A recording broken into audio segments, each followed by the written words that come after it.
When I began acting, I looked for roles that shed light on what is happening in China today, from the corruption that led to shoddy school buildings that crushed thousands of students during the Sichuan earthquake, to official censorship, to the organ harvesting of prisoners of conscience in China. The stories of the victims shocked me, and learning about them fundamentally changed my outlook on the world. In my most recent film, The Bleeding Edge, directed by Mr. Liang Li, I played a woman who is imprisoned for her belief in Falun Gong.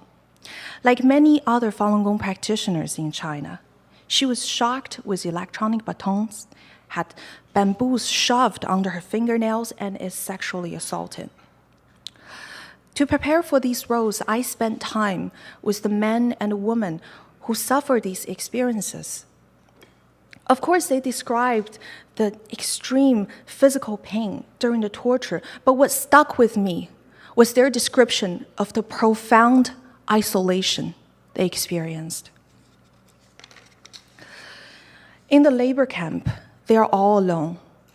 They want to scream, they want to call for help, but the only people that can hear them are the prison guards. And yet, despite the fear and doubts, they stayed true to their conscience. They knew that there was something out there that was greater than fear. After I heard about their story, I was like, I can't do this. This character requires someone with incredible courage to portray. I'm just a North American kid. This is not some experience that I run into in my everyday life in Toronto. So before I went on set the first day, our dear director piled up all the heaviest scene in the first day of filming: the sexual assault, the bamboo stick under fingernails, and also force feeding and electronic baton beating. I was so scared. I thought I couldn't do it.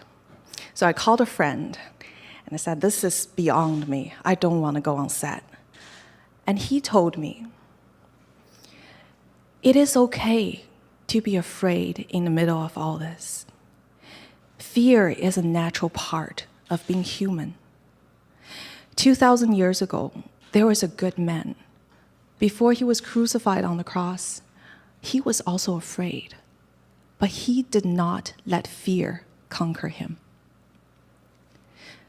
Courage does not mean the absence of fear, but knowing that something else out there is way more important than fear. And that is the reason I had the courage to went on set that day, exposed my fear, but I also discovered something in me that was extremely true and genuine. An overriding feeling that I want to stay true to my conscience and portray these people's stories.